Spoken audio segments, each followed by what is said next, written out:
could invite makers that were not in Berlin to participate, like Enrico.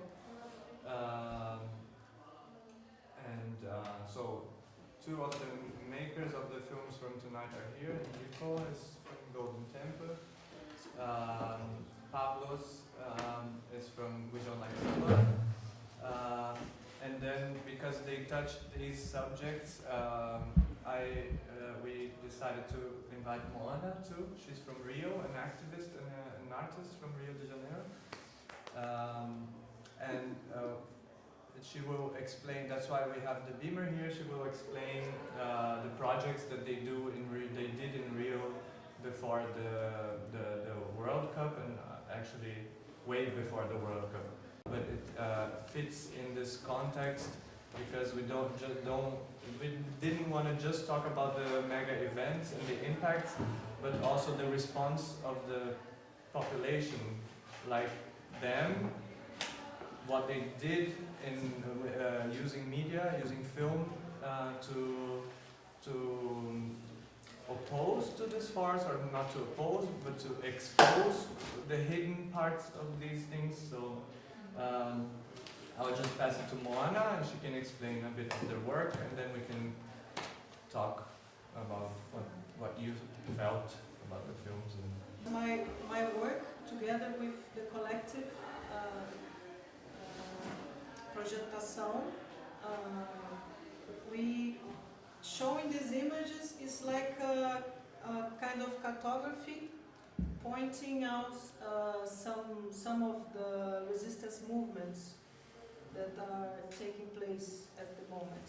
Actually, all these things that are on We Don't Like Samba, for example, these they didn't really start last year, but they were about to happen because we're really facing very strong transformations in the city, in this concept of generic city that is being sold in a very positive way as the hosting city of the Megaevents. And I think the best is to show the images so that I can point out some different situations that were happening long before 2012 as well. And the context of using projections in the public spaces, and to stress this difference between public space and also public sphere, which also means to activate this reflection and these critical aspects of landscapes.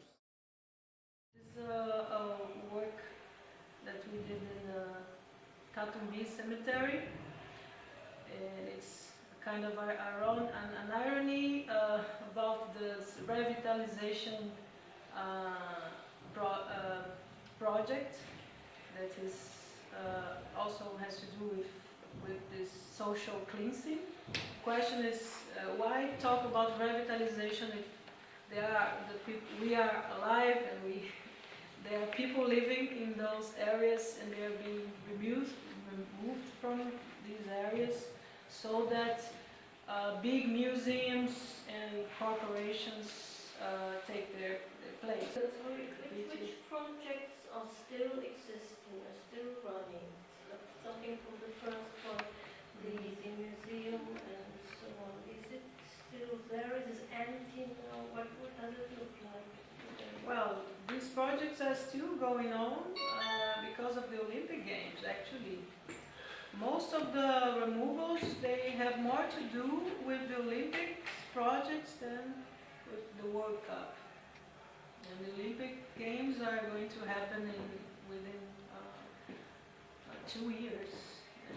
And for the World Cup, it was the whole nation, as we see in We Don't Like Samba, not localized only in Rio, but the whole nation. And São Paulo's government is very, it has been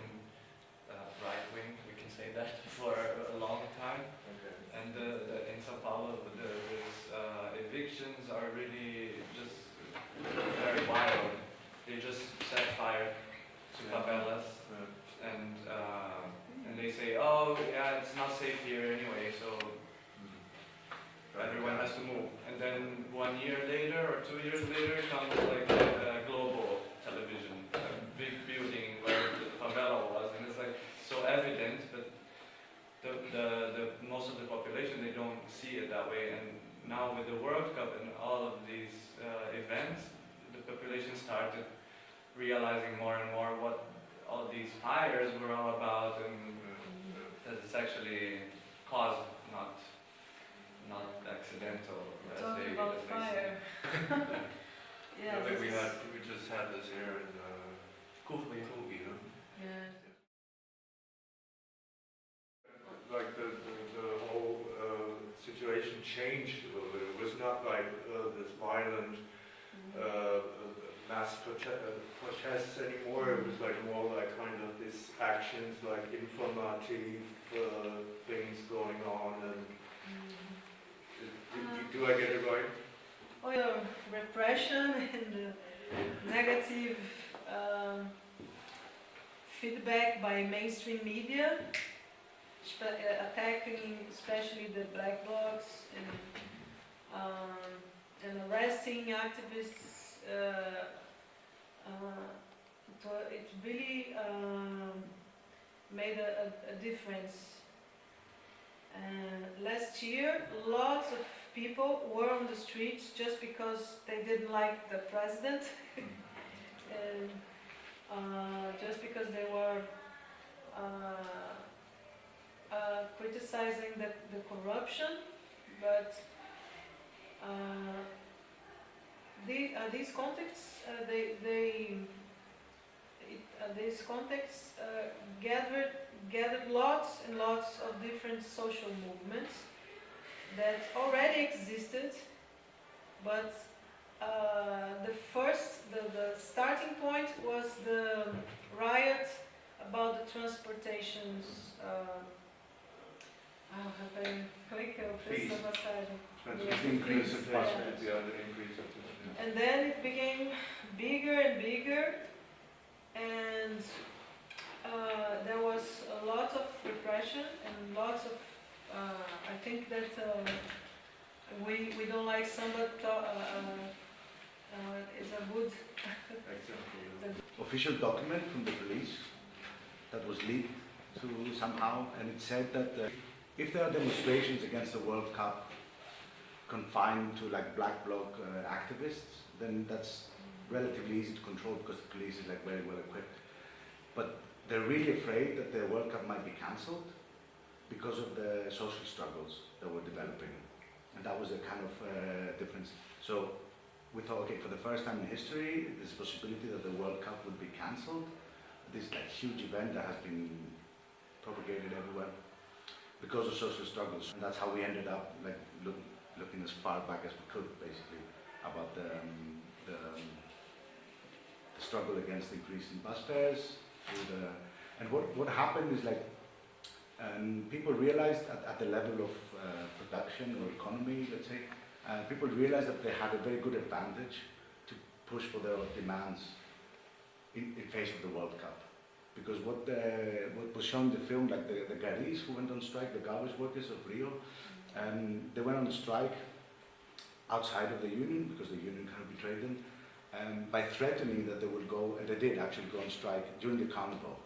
And when that happened, that was a complete disaster for the city. So they had to like accept all of their demands. So they got like everyone who was laid off was like re-employed, and they got a 40% increase in their wages. So that actually became public knowledge. That happened in We Carnival. were there actually. Yeah. We were in this manifestation. All right, in cool. Garis, The last one. and the they city got- was full of garbage. It was like mountains of garbage It was a everywhere, good everywhere. strategy. So it was really crazy. And after Carnival, it started raining a lot in Rio, and then of course the garbage got spread, and there were infestations of rats. It was a mess, Yeah. really a mess. So So that's like it was really intelligent. it's a good bargaining weapon. Yeah. Yeah, and then they realized that they could, other like sectors realized they could use that for the World Cup. So the air controlling people in the airport said that they were going to go on strike during the World Cup, which eventually would have cancelled it. you know, because if you can't fly to other places in Brazil, it's like people like we interviewed and talked were not really involved in the demonstrations during the World Cup, because for most of them it was already done. So it wasn't like the demonstration was smaller because it was more like activists and people who are already politicized in some way or another. Because most of the workers who threatened to go on strike during the World Cup, they actually had their demands met, because the government was afraid that there's going to be chaos during the World Cup. So everyone who went there was like a month before the World Cup, there were 30,000 construction workers on strike in Rio. And out of the 12 stadiums that were going to be built for the World Cup, only 3 were ready, like a month before. So the media was like all over it, saying, okay, this is like the most unsuccessful World Cup ever, because it's a mess. So they had to give in to all the demands. So the social movement, kind of moved back a bit, in the sense that they managed to get something.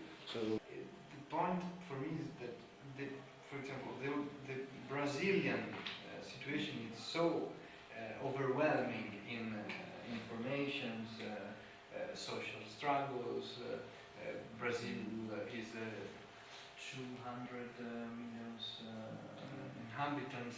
It's not like having the World Cup in Portugal or in Belgium or in Qatar or even Greece. It's Brazil. It's the new upcoming reality in the economical world situation. So it seems like, and also possibly the Brazilian case is very interesting, because it is the first time that we have the World Cup and the Olympics together.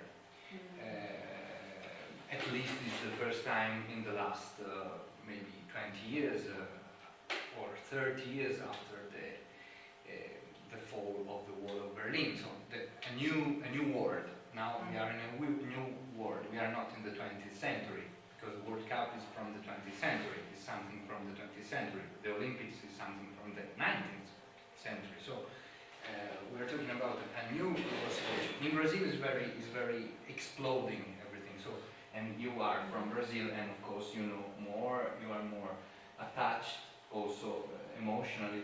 But for me, also this kind of organizations, this festival, it's the most interesting thing is to talk about the process that is behind. Because of course there are so many stories inside Brazil, but also inside Athens.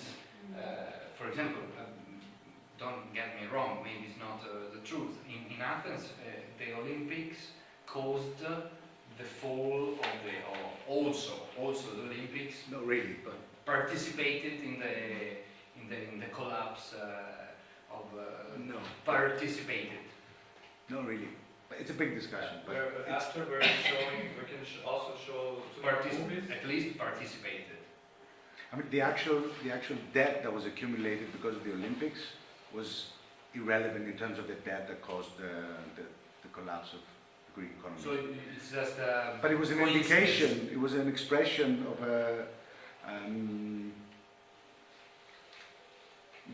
the way money is being used to justify a specific, But there was something very short term in Greece, as in every other places.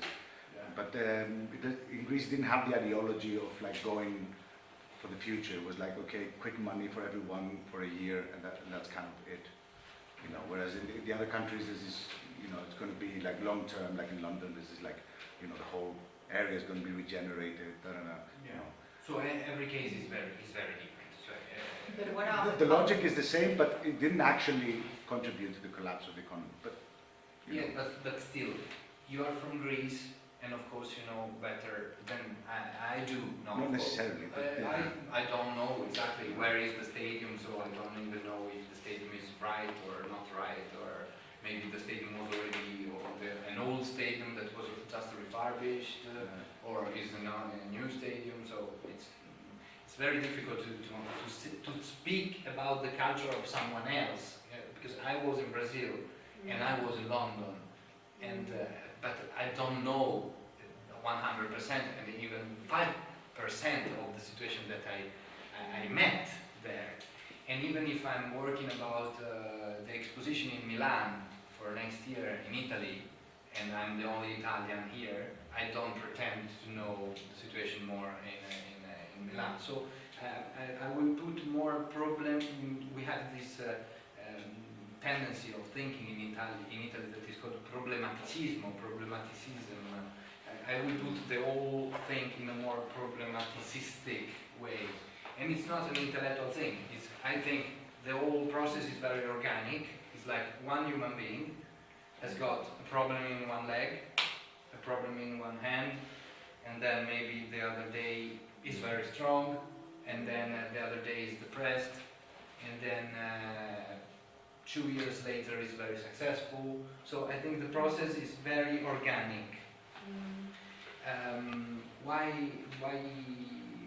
And that's why I made the film, because I met one person, I met many persons, I did many interviews, but even if I did 50, 100 interviews, it was the meeting of one single life that was important for me and was useful to understand the life of one single life. But maybe in this occasion of where we are now, it's too much anthropological or too much personal to talk about this kind of life, because I'm very skeptical.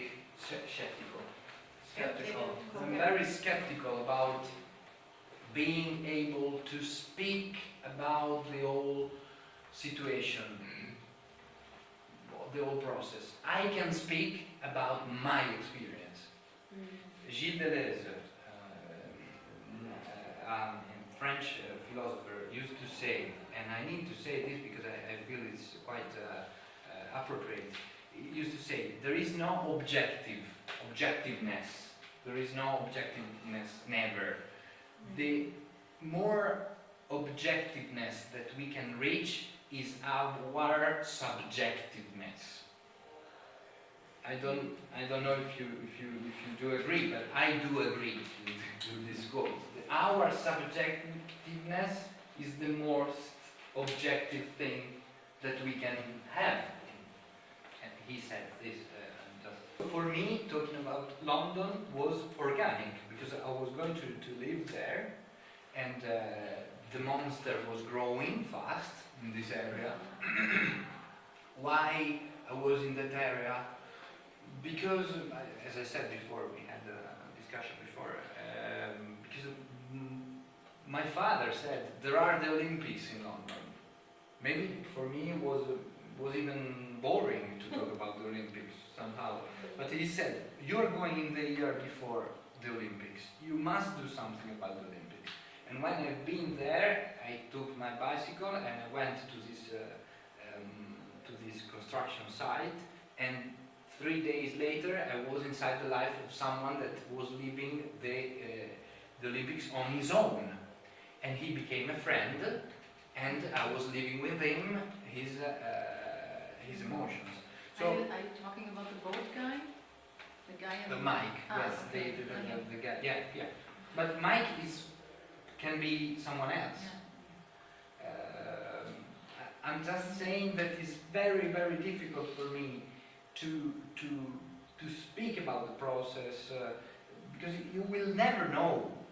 I'm also reading Socrates, the philosopher now, from Athens. Before. My friend. Like friend in the Athens scene. And he said one thing during his life, if he existed, because maybe it's like Homero, maybe he didn't exist. We are not even sure if he existed. No, he did. But He did. He just we don't know what he said, but we Yeah. know he existed. But he just said, for me actually, sorry if I'm not getting to the point, I can talk about many things, but the most interesting thing is about being very fragile in this global process. This for me is the most, the most intense topic of these riots, and then we can be anecdotal and say rats. For me, when Tiago said about the water going up and the rats, it seems very, very fascinating for a story, for something. Yes. You know, and however, it would be interesting to know, Enrico, that you have done this film before the Olympic Games in London, and there was this great promises of restructuring and opening the quarter to the audience, to the public, like there were plans, ambitious plans. What has happened now afterwards? that's another good point. When you said revitalization, that was very interesting. We are all alive, and you are saying revitalization. That's very in Italian. I would say molto offensivo. It's very offensive to say this. They built so much, of course. They built so much, but the point is always the same. They are building. The powerful people are building institutions for powerful people. But like this shopping center, it's probably now obsolete, or It's like already obsolete. who goes there to this place after the Olympics? People go there. Yeah, they go there because there are 800,000 inhabitants just around its metropolis, so it's functioning. But the idea of consumerism, for example, or another concept that you said at the beginning is very interesting, generic city. I'm also studying this kind of compulsory environment, post-modernity. It's not only about airports, highways, shopping centers, but also the city is becoming neutralized. There's no place. It's becoming Non-place, Marcoget, something like that. So it's spreading. It's like an invasion. The invasion is not the invasion of the police beating in the riots. The invasion is the spreading of the neutralization. But them, they are talking. And Who they is want them? to have this appearance of neutral, but actually it's not. It's not something neutral. It's very political. It's very just a objective. makeup they have because, as the Zapatistas say, that there's if you can talk about the Fourth World War, is a war against the poor, and actually these projects they involve a redistribution of wealth from the poor to the rich, because they remove the spaces so that they can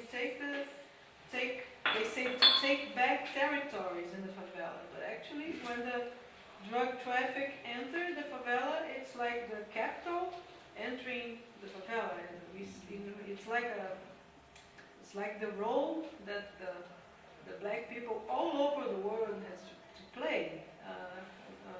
This black market stuff, which also feeds the guns industry, and also these wars that make us be like the middle class and the upper class aparted from the poor people. Like we grow up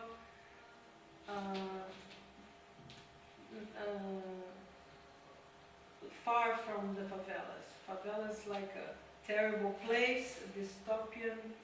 But it's also democratic.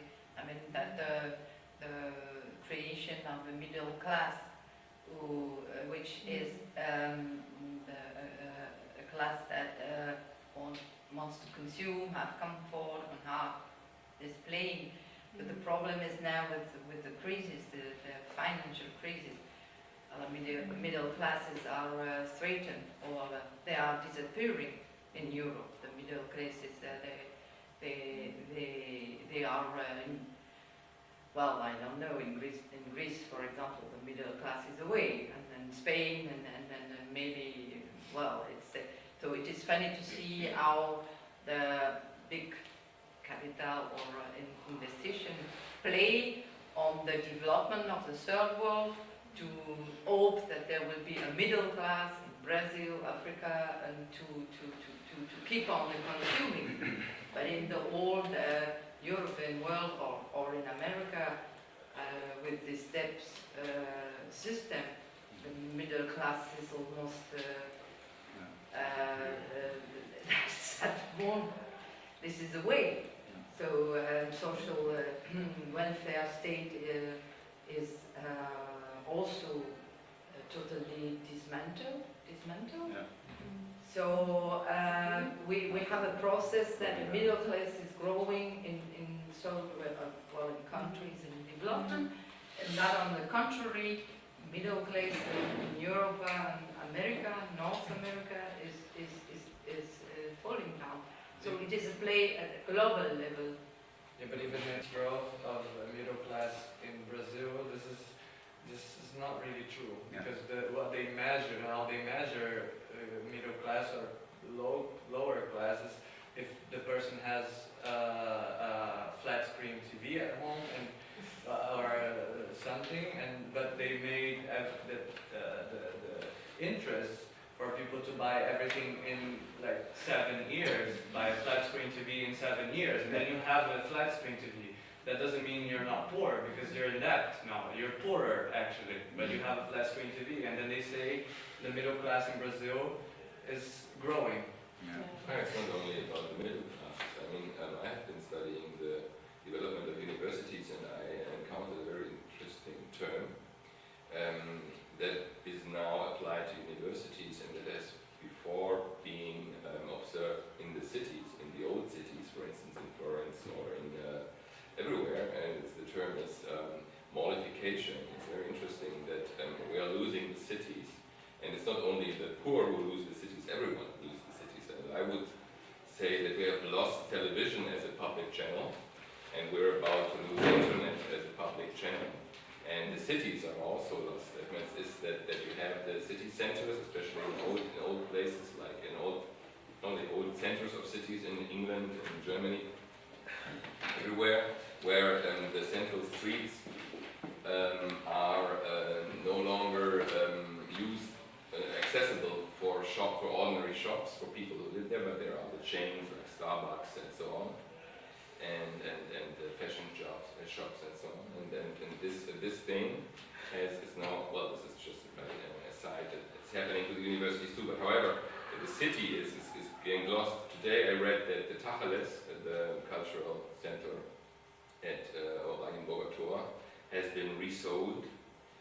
Before that, now it's empty since a couple of years, and if it wouldn't have been sold, it would have been empty for other 10 years, because the company who bought it is bankrupt, and now they sold it, and now there will be probably a nice shopping mall back. Well, on the back and in the garden there where we have been, and where it was beautiful territory for passing the summer, there will probably a beautiful parking lot. So this is something that is happening actually to the city and to the society, that they're losing the public spaces. And Brazil and London are very good examples.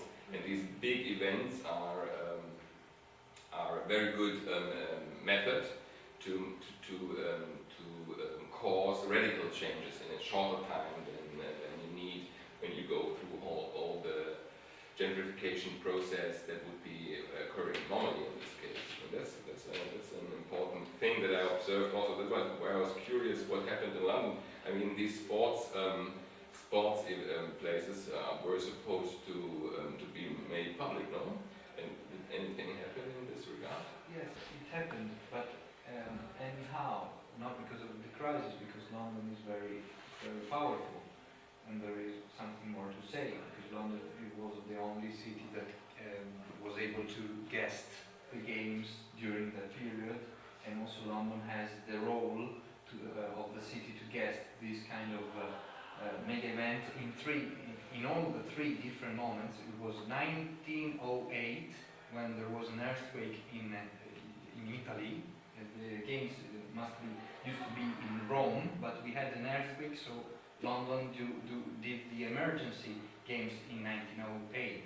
And then in 1946 or 48, after the Second World War, when the whole world was down, London takes the place to guest the games again. And then in 2012, during the global crisis, London was again ready to guest the games during the crisis. So London is quite like it's like the citadel of the cash, of the global cash. So it's always ready to guest this global event. So London, as Athens, as Brazil, has its own peculiar motivations.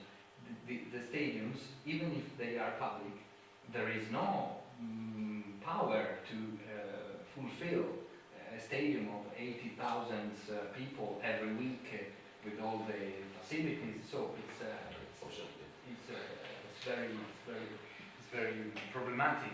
But there is another thing very interesting for me, is that the birth of this mega event.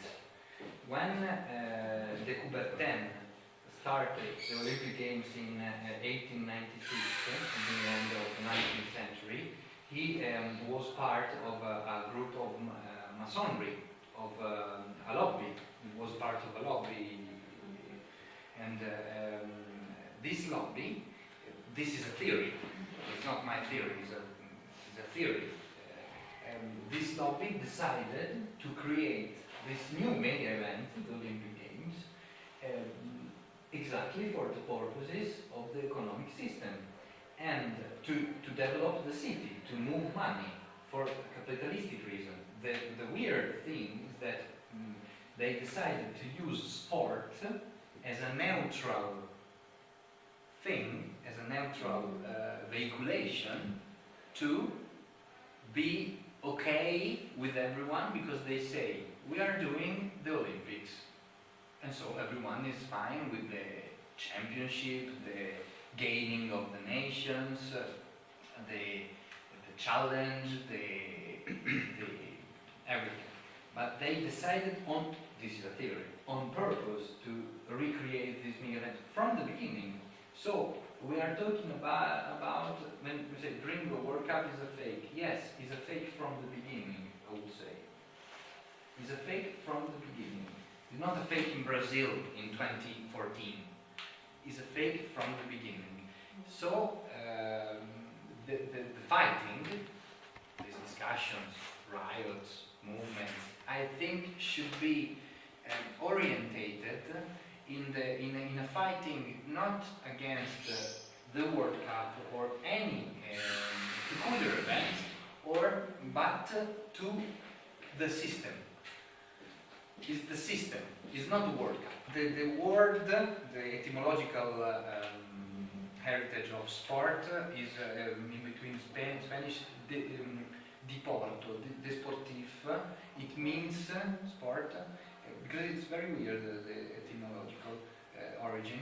It means free space, free time. Okay.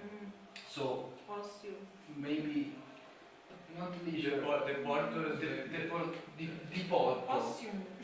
Diporto in Italiano we say barca da diporto, a boat, a navy, da diporto, da cui desportif sport, is a boat for free time.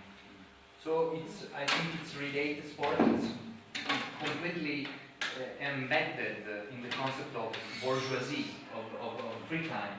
So we are talking about the revolution of bourgeoisie before all this, and I think that there is the core.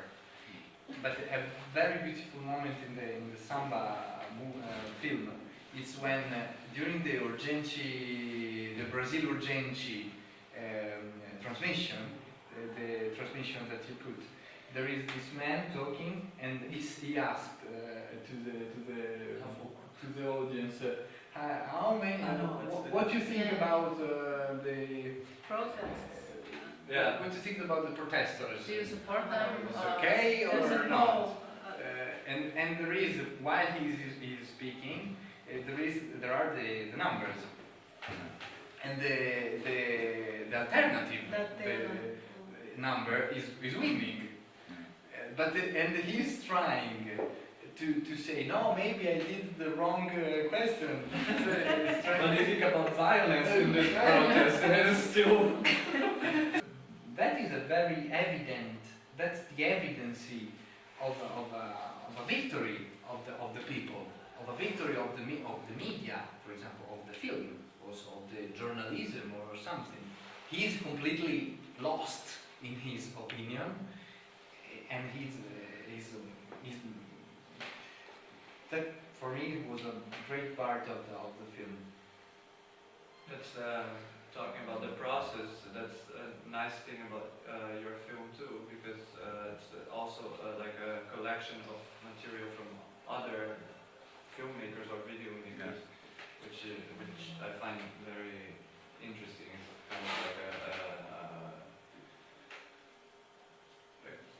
Creative Commons film from the making already. Like, I mean, we stole loads of stuff. I mean, that's basically the idea. It's not at all official. We're not even allowed to put it on YouTube because of copyright issues. A lot of the footage was given to us by people who have done it in Brazil. So a lot of the footage were people who were involved in these movements, and they kind of, we met and they realized that the reason we're doing this film is in the least of cases to project this struggle that they're involved in, not something else. And that was basically the reason for the film, to try and to show to whoever might be interested that there is a kind of background in this situation. So they gave us the footage freely, but loads of other stuff, and especially the music, was completely not copyrighted at all. The Milan exposition next year is a mega event. It's not comparable to Brazil. I'm following a little bit the discussion and what's going on. Everyone is quite excited, also from the left, because of money. And Torino was the same. And I think Barcelona was the same.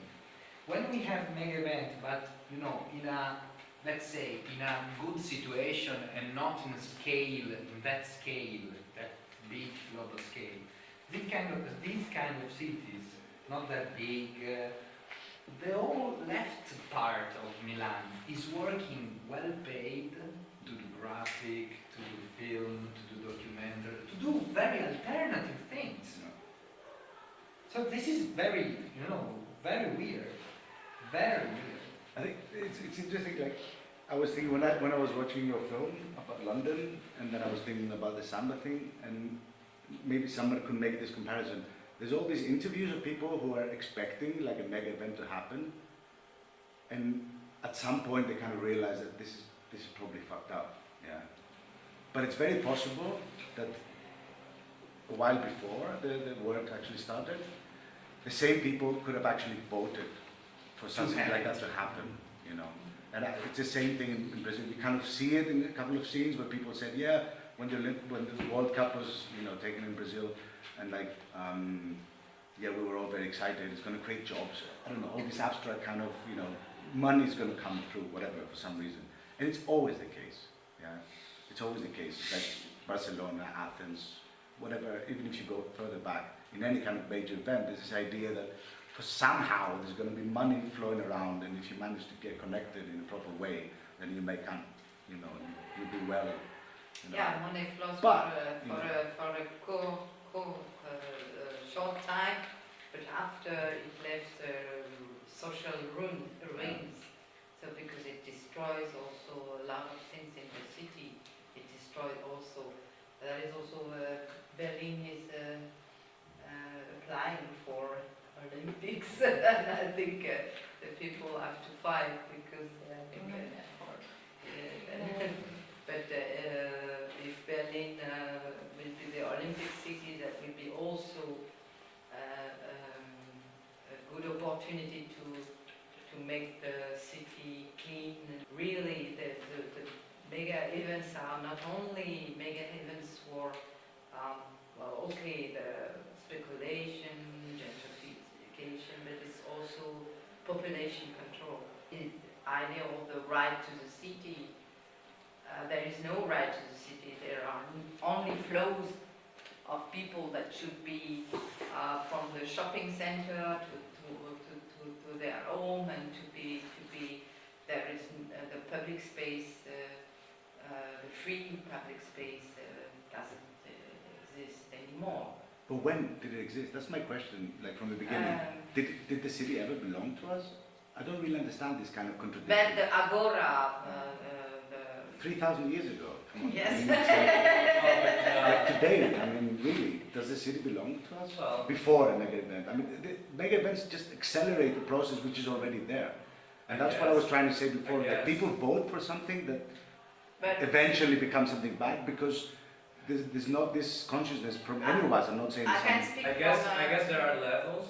I'm from São Paulo, and São Paulo is a non-public space city par excellence, and there is no public space. Now there are movements of citizens that gather and do projects to do a party in a tunnel or something like this to get more public space, but the city is basically concrete, and there's streets built, really high buildings everywhere, and it's very oppressive as an environment, as a structure. It's very But that's the point. I mean, inhumane. But then already. when I moved to Europe, I moved to Barcelona.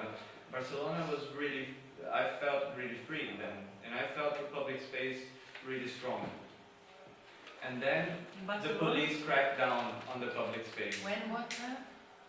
2004, and it started getting fucked up with the police as they tried to prohibit everything, because there were tourists there, so they wanted to keep a good image of the city for the tourists, and then they started prohibiting everything that the people were doing in the street, and then it was over.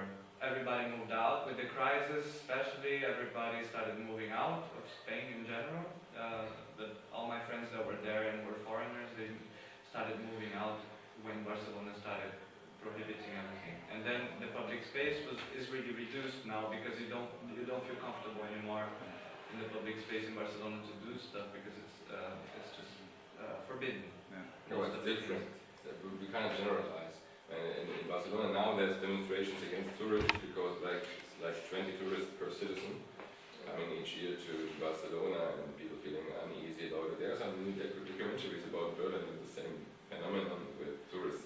But I wouldn't compare this to this process. I mean, of course, it's the whole process of transforming spaces that have no profitable purpose into profitable purposes. That's true. But I wouldn't say that there hasn't been, or there is no public space.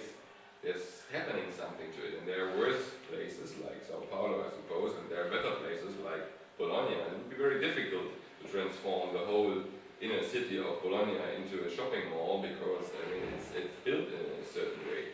And also there is also tradition. Yeah, I wouldn't agree to this. No, and the way we are behaving, we are living, we have tradition. Maybe this changes after a few generations. Also determines the way the city is. There is strong limits and strong changes, and we have seen it in these two examples, that there are really heavy things happening. But on the other side, I was talking to a Greek guy recently, and we were talking about the state and Europe. And we are more critical in a certain sense towards Europe than maybe some Greeks, strangely. And he said, well, the state or Europe is what we do, what we are doing, or how we behave. And I don't want to be utopian. I'm very critical in all these processes. But I wouldn't agree that there's no public space existing. The cities are generally a lost space. That's not the truth. Especially these last sentence, these events like this are an example for how public spaces can be revitalized. I was questioning the idea whether public city was ever ours. It's quite a different thing. Public space, Public it's means like both it's times. nobody's. That No, means public. it's you can exist in the public space, like in Barcelona in the past, in Berlin a bit more now, in different places in different times, depending on how much they allow you to.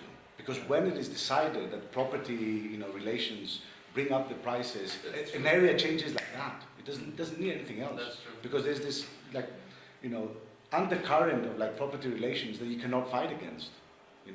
Anti-gentrification struggles have been happening all over the place for the last 100 years. I've never heard of a successful one, to be honest, because it's this background of property that actually determines what's going to happen. If somebody owns a huge house and they want to kick everyone out because they want to sell it for a bigger price, there's nothing you can do. Yeah. So it's more of a question like whether it was ever ours in the first place. Of course, there are struggles to reclaim it. And that's kind of my point. The essence of public space is a struggle. It's nothing given. It was never ours, and it probably never will. But it's a constant struggle that you have to fight for, with kind of variable results, I would say. But it has to do, in that sense, is like not connected at all with mega events. It's a process that is unrelated, that mega events accelerate, okay? But to the extent that we don't, all of us realize that it's part of the same system, the whole thing, then all we're going to do is wait for the next mega event to applaud and then, complain about it after it's done because our lives are destroyed. To the extent that we don't make the connection between the mega event and our everyday life, it doesn't make a difference.